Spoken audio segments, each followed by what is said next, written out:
Literally अभी वो time already आ चुका है जिस टाइम पर हमारे देश के सभी एजुकेटेड लोग, मतलब मैक्सिमम एजुकेटेड लोग, वो मोदी जी से चिढ़ चुके हैं और बीजेपी पार्टी से पूरी तरह से क्यों चिढ़ चुके हैं। आइए इस वीडियो में हम इस मुद्दे पे बात करेंगे। हम इस वीडियो में एक छोटे से छोटे मुद्दे पर एक एक पॉइंट उठा के बात नहीं करेंगे। इस वीडियो में हम चीज़ों को एक मेजर वे, ब्रॉड वे में समझने की कोशिश करेंगे। पहले ये कॉन्सेप्ट क्लियर हो जाओ कि करप्शन जो मोदी जी या बीजेपी गवर्नमेंट जो करप्शन कर रहे हैं, इसके लिए उनसे कोई नहीं चिढ़ रहा है। करप्शन तो कॉमन है। आपको क्या लगता है, अगर कांग्रेस रूलिंग में रहता है था, इससे पहले जो कांग्रेस रूलिंग करता था उस टाइम में करप्शन नहीं होता था?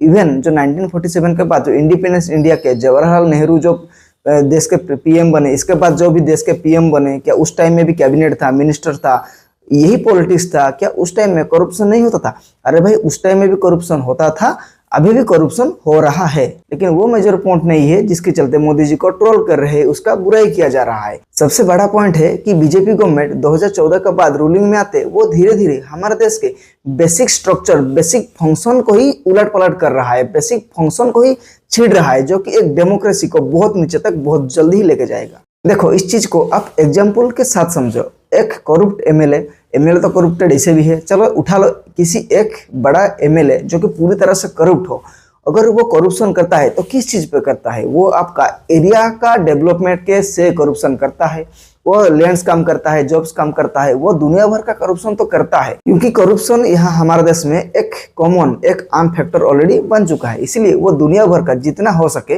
वो करप्शन करता है। अपने कॉन्स्टिट्यूशन असेंबली में करप्शन करता है। और वैसा नहीं है कि वो अपना कॉन्स्टिट्यूशन असेंबली को सभी लोगों को लूटने के बाद वो अपना फैमिली को भी लूटता है। वो अपना फैमिली को कभी नहीं लूटता है। वो इसलिए लूटता है वो क्योंकि उसे अपना फैमिली को और आगे ले जाना है। वो चाहता है कि उसका बेटा या बेटी कैसे एक शौक भरा, एक मक्खन लाइफ जिए, इसीलिए वो अपना कॉन्स्टिट्यूशन असेंबली के सभी लोग के साथ करप्शन करता है। लेकिन वो अपना घर में करप्शन नहीं करता।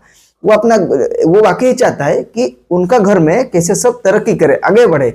वो जातिवाद, भेदभाव वो अपना परिवार, वो अपना फैमिली के अंदर थोड़ा ही नहीं करता। अभी इस चीज को आप अभी का बीजेपी का कॉन्सेप्ट का समझो। बीजेपी जो भी कर रहा है, करप्शन कर रहा है, वो तो कॉमन है, हर कोई करप्शन करेगा। प्रॉब्लम ये है कि अभी धीरे धीरे बीजेपी आप हमारे देश के कॉन्स्टिट्यूशन का, हमारे डेमोक्रेसी का, लोकतंत्र का, वो बेसिक कॉन्स्टिट्यूशन को ही छू रहा है। अरे भाई, तुमको बुराई करना है कांग्रेस का तो जिस वे में कर सकते हो, कांग्रेस को भी बुराई करना है बीजेपी का तो वो जिस वे में भी कर सकता है, क्योंकि काम तो वही है, उनका बेसिक काम ही वही है। इवन वो चाइना तो छोड़ो, वो तो डिक्टेटरशिप है। इवन वो अमेरिका, यूके, बड़ा बड़ा डेमोक्रेसी देश में भी ऐसा ही होता है। एक पार्टी वो जी जान लगा देता है ऑपोजिशन पार्टी को नीचा दिखाने में, तो ये कॉमन है, इसमें कुछ भी गलत नहीं है। लेकिन प्रॉब्लम तब आता है जब हमारे देश में बेसिक स्ट्रक्चर के साथ डाटी पॉलिटिक्स खेला जाता है, गंदा काम खेला जाता है। जैसे अभी इलेक्शन कमीशन ऑफ इंडिया, अरे भाई, तुमको अगर पॉलिटिक्स जीतना है, वोट मतलब इलेक्शन जीतना है, तो तुम स्ट्रैटेजी के साथ खेलो, डेवलपमेंट के नाम से खेलो। अगर डेवलपमेंट भी नहीं कर सकते तो ऐसे स्टेप उठाओ जिसमें तुम वाकई ऑपोजिशन को दबा सको, जैसे करके भी मुद्दा से या मनी पावर यूज करके जैसे करके भी दबा सको। लेकिन कभी भी हमारे देश का जो वोट का राइट्स होता है, जो वोट का बेसिक होता है, इलेक्शन कमीशन, उसको आप कभी तरह से किसी तरह भी नहीं छेड़ना चाहिए।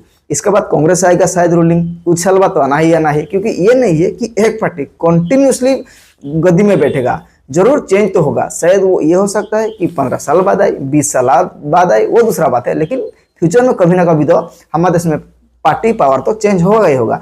लेकिन अगर यही डाटी पॉलिटिक्स और इलेक्शन कमीशन के साथ खेला जाए, जो कि हमारे देश का डेमोक्रेसी का एक बेसिक स्ट्रक्चर है, प्रॉब्लम तब खड़ा होता है हमारे देश में। अगर आपको वाकई करप्शन करना है तो आप किसी भी वे में कर सकते हैं। अगर आपको आपका जेब, अगर एक पॉलिटिशियंस चाहे वो अपना जेब किसी भी वे में भी भर सकता है, क्योंकि आज का जो इंसान है वो moral sense, common sense less है।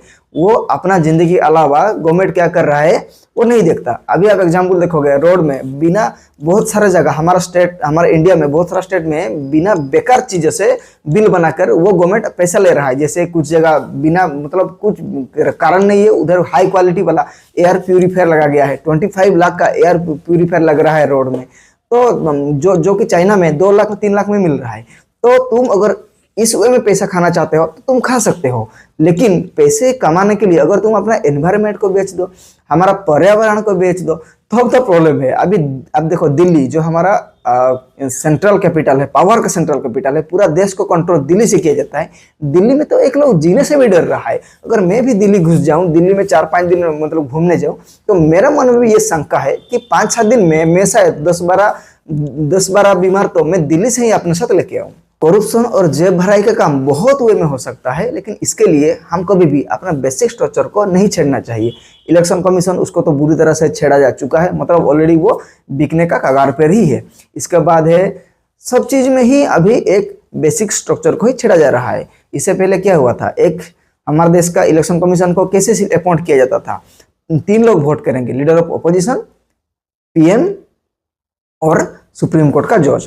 तो उस टाइम में एक फ्री एंड फेयर वे में एक क्या होता था कि एक इलेक्शन कमीशन का चूज किया जाता था, लेकिन उसको अभी अमेंडमेंट करके किया गया। अभी कौन चूज करेगा, देश का पीएम और उसी पार्टी का ही एक मिनिस्टर, इसके साथ लीडर ऑफ अपोजिशन। अरे भाई, एक पार्टी का ही 2 मिनिस्टर रहेंगे रूलिंग पार्टी का, और दूसरा पार्टी का अगर अपोजिशन लीडर आके एक वोट भी डाल देगा, वो अपना हिसाब से एक पार्टी का मतलब एक इलेक्शन कमीशन को जो करप्टेड है उसको नहीं चूज करेगा, तो क्या फर्क पड़ने वाला है। बाजी तो इनके हाथ में ही है, क्योंकि ऑलरेडी रूलिंग पार्टी का 2 कैंडिडेट तो वोट कर रहे हैं ना। इसीलिए ये भी एक तरह से पूरा बेचा जा चुका है। इलेक्शन कमीशन जो इलेक्शन कमिश्नर का चयन प्रक्रिया उसको बेचा जा चुका है। इलेक्शन कमीशन अभी पूरा बेचने का कगार पर है। ईडी सीबीआई का तो बात ही मत पूछो। अगर किसी को टेम्परेट करना है, वायलेट करना है, किसके खिलाफ कुछ केस बनाना है, तो ईडी और सीबीआई को लगा दो बस, उनके पीछे जो होगा देखा जाएगा। थोड़ा सा और ज्यादा पैसा कमाने के लिए एनवायरमेंट को बेचो, रिवर को बेचो, ऐसे प्रोजेक्ट करो कि 1-2 साल प्रोजेक्ट इम्पैक्ट होने के बाद, इंप्लीमेंट आने के बाद हमारा देश का ऐसे सिचुएशन आ रहा है, मतलब ऐसे फ्लड सिचुएशन आ रहा है जिसको कंट्रोल करने में औकात तो पूरा धरती के किसी के पास नहीं है, ह्यूमन बीइंग के पास ही नहीं है, तो हमारा पॉलिटिशियंस उसको थोड़ा ही कंट्रोल करेंगे, कंट्रोल करेंगे। भाई 1% भी उसको कंट्रोल नहीं कर सकते हमारे देश के पॉलिटिशियंस। और बीजेपी के रूलिंग के टाइम में सबसे बड़ा प्रॉब्लम है भाई, क्वेश्चन मत पूछो। यहाँ सबको खरीदा गया है। मीडिया उसका तो बात छोड़ो, वो मीडिया तो अलग डायमेंशन में, अलग यूनिवर्स में जी रहा है, उसको आप छोड़ दो। हमारे देश में मीडिया ही नहीं है, ये आप मान के चलो। इसके बाद दूसरा, आप किसी भी और से अगर सवाल पूछ लिए तो आपको इंसान मिलेगा नहीं भाई, आपको मिलेगा क्या, आपको जेल मिलेगा। आपके ऊपर 2-3 फॉल्स केस दर्ज किया जाएगा। तो अगर आपको वाकई गवर्नमेंट से कुछ सवाल पूछना है, तो पहले आप उस पोजीशन पे आए, एक पावरफुल इंसान बनिए, इसके बाद आप गवर्नमेंट से कुछ भी सवाल पूछ सकते हैं। अगर आप मतलब एक नॉर्मल इंसान हो, अपना रोजी रोटी कमाने के लिए गवर्नमेंट का काम करते हो या कुछ भी करते हो, तो अगर आप गवर्नमेंट से सवाल पूछोगे तो आपके खिलाफ ऐसे कुछ एक्शन लिया जाएगा। तो इसके बाद आप सोचोगे भाई सवाल क्यों पूछूं, इससे भले तो मैं मर ही जाऊं या देश छोड़ के ही चला जाऊं। जो गवर्नमेंट चाहता है बस वही करता है। 4 साल वो अपना मनमानी करता है, इंसान के साथ, पब्लिक के साथ कीड़े मकोड़े जैसा व्यवहार करता है। और ये इंसान भी इतना मूर्ख है, वो कीड़ा मकोड़ा जैसे ही ट्रीटेबल है और ट्रीटेड भी किया जाते हैं। 4 साल बाद गवर्नमेंट का स्ट्रेटेजी सेम है, वो कीड़े मकोड़ा तरह लोगों को यूज करेंगे। 6 महीने वो चुप बैठेंगे, एकदम थोड़ा 4 महीने वो चुप बैठेंगे, 6 महीने वो चुप बैठेंगे।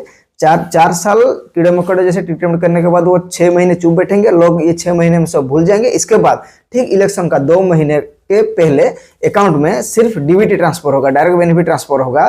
किस नाम पे कि वुमेन एम्पावरमेंट, मेल एम्पावरमेंट, घंटा एम्पावरमेंट, क्या क्या एम्पावरमेंट हो रहा है वो भगवान जाने। लेकिन डायरेक्ट इलेक्शन का 1-2 महीने आगे और उनको अकाउंट में डायरेक्ट अकाउंट पैसा जमा हो जाएगा। लोग भी खुश, सब खुश, जनता खुश। वोट किसको जाएगा, जो पैसा इनको दिया है। और ये 1-2 महीने पैसे आने भी, इलेक्शन से 1-2 दिन पहले किसी अकाउंट में पैसे आने, वो एकदम कॉन्स्टिट्यूशन वायलेट है, इलेक्शन कमीशन का कंडक्ट वायलेट है। लेकिन इसके बावजूद भी क्या किया जाए, इलेक्शन कमीशन वो तो पॉकेट में घुस चुका है, वो किसका पॉकेट में घुस चुका है सबका मालूम है, इसीलिए अपोज तो कोई नहीं करने वाला।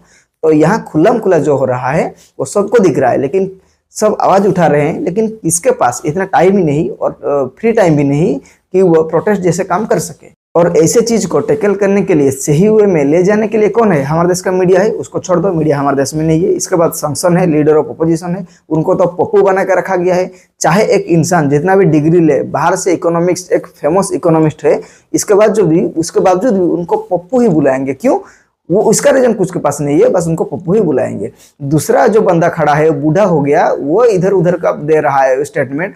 वो जब स्टेटमेंट दे रहा है इधर उधर का, वो क्रिमिनल स्टेटमेंट भी देगा, इसके बाद भी सबको चलेगा। लेकिन 1-2 बात अगर कोई गलती से बोल दिया तो वो पप्पू हो गया। इसके बाद जो राइट टाइम है, जो सदन में, संसद में जब डिस्कशन का टाइम आएगा, तो अब डिस्कशन मुद्दे पे नहीं होता। डिस्कशन किस पे होता है ना, ये जो 1800 साल में जो हमारा वंदे भारत गीत लिखा गया था उसके ऊपर 10-10 घंटा तक डिबेट चलेगा, क्योंकि हमारे देश में डिबेट के लिए और कुछ ही नहीं है। हमारे देश में तो सब अलग है। अरे भाई डिबेट करना खराब नहीं है, जिस भी चीज में आप कल्चरल के स्टेटस पे, कल्चरल सिंबल पे या किसी भी हमारे देश के इसे कल्चरल हेरिटेज पे डिबेट करोगे तो आप भले कर सकते हैं, करो, कोई प्रॉब्लम नहीं है। लेकिन तब जब देश का हालत एकदम खराब है तब आपको इसे संसद में ऐसे मुद्दे पे 10-10 घंटा डिबेट करना, मुझे तो यही, मुझे खुद ही, मैं ना कोई एक पॉलिटिकल पोस्ट में बैठा हूँ, ना ही कुछ प्रॉपर पोस्ट में बैठा हूँ गवर्नमेंट का, इसके बावजूद भी ये सोच के मुझे खुद को लज्जा फील हो रहा है, मतलब गिल्टी फील हो रहा है। इसके बावजूद भी ऐसे लोग जो संसद में बैठ के ऐसे मुद्दे पे 10-10 घंटा टाइम गवा देते हैं।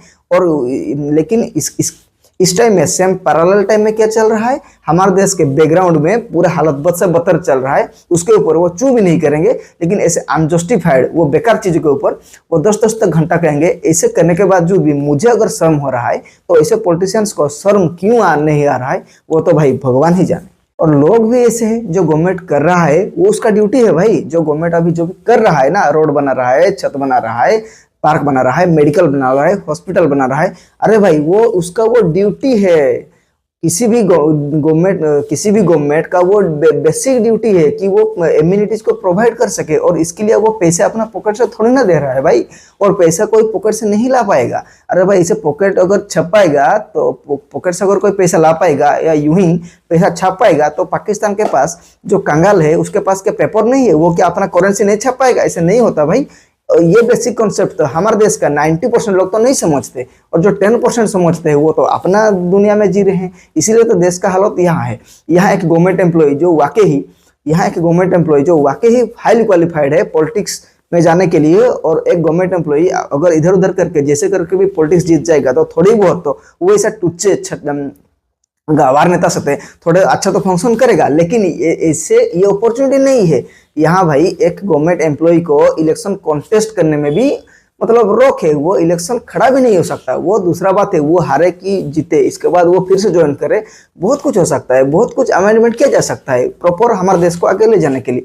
लेकिन ऐसा थोड़ी ना होता है। यहाँ एक वुमेन का बच्चा पैदा होने पर 6 मंथ उसको मिलेगा मैटरनिटी लीव, इसके बाद उसको चाइल्ड केयर लीव ऐसे मिलेगा, 1 साल 2 साल मिलेगा। लेकिन यहाँ गवर्नमेंट एम्प्लॉय को लिटरली जो वाकई समाज को थोड़ा बहुत सुधार सकता है, उसको 10-15 दिन का भी लीव नहीं मिलेगा। ऐसे कानून का इंक्लूजन नहीं किया जाएगा जिससे वो एक फ्री एंड फेयर इलेक्शन लड़ सके। अरे भाई वो हार गया तो आके फिर से ड्यूटी ज्वाइन कर सकता है, ऐसे क्यों नहीं करेगा? ऐसे नहीं सोचता भाई, क्योंकि सब लोग तो चुतिया हैं भाई। आप मानो या ना मानो, जो सुबह से जाके रोजी रोटी कमाने के लिए पीस रहा है, जो अनुभक्त होता है, वो ऐसे ही इंसान है, वो उसे कुछ नहीं पता। लेकिन वाकई जो एक्चुअली हमारे देश को सिस्टम को फॉलो करता है, अंधभक्त बन के नहीं, जो वाकई एक जस्टिफाई वे में सिस्टम को फॉलो करता है ना, उसको पता है कि हमारे देश का सिचुएशन क्या बन चुका है, हमारे देश में करप्शन किस लेवल पर पहुंच चुका है। एक्चुअली में हमारे देश में रहने के लिए डर लग रहा है, लेकिन कोई नहीं बोलेगा, क्योंकि ऐसे बोलेगा तो आपको आंसर यहाँ नहीं मिलेगा।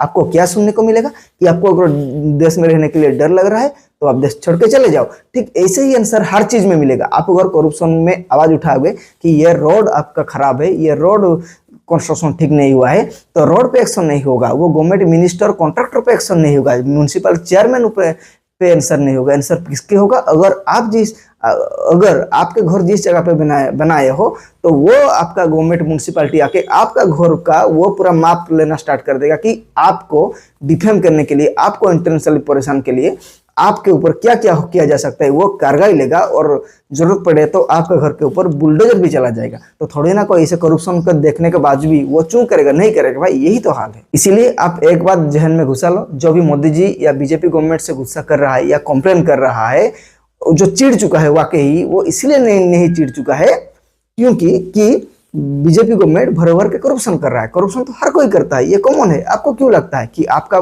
पसंदीदा पार्टी, आप जिसको सपोर्ट कर रहे हैं, अगर वो पावर में आ जाएगा वो करप्शन नहीं करेगा?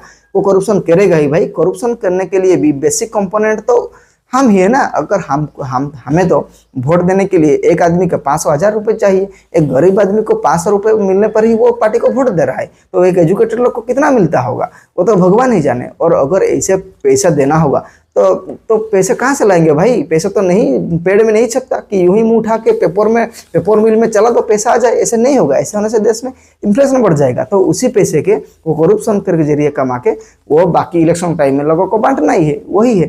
तो इसीलिए जो भी बीजेपी और मोदी से चिढ़ चुके हैं, इसीलिए क्योंकि करप्शन तो कॉमन है, लेकिन वो हमारे देश का बेसिक कंस्ट्रक्शन, बेसिक चीज़ों को, कॉन्स्टिट्यूशनल कंस्ट्रक्शन को ही वो छेड़ने का कोशिश कर रहे हैं, उसको चेंज कर रहे हैं।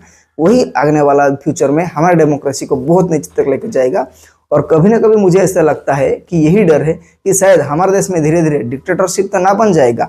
कोई भी चीज़ धीरे धीरे नहीं होता, वो धीरे धीरे एक स्टेप का बाद एक स्टेप आगे जाता है, एक स्टेप आते जाता है।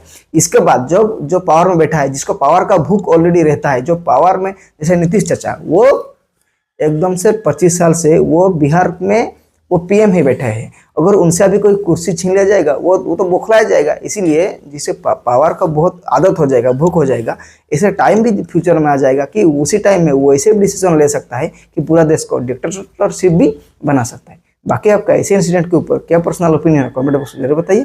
मेरे बात से एग्री करता तो सब्सक्राइब।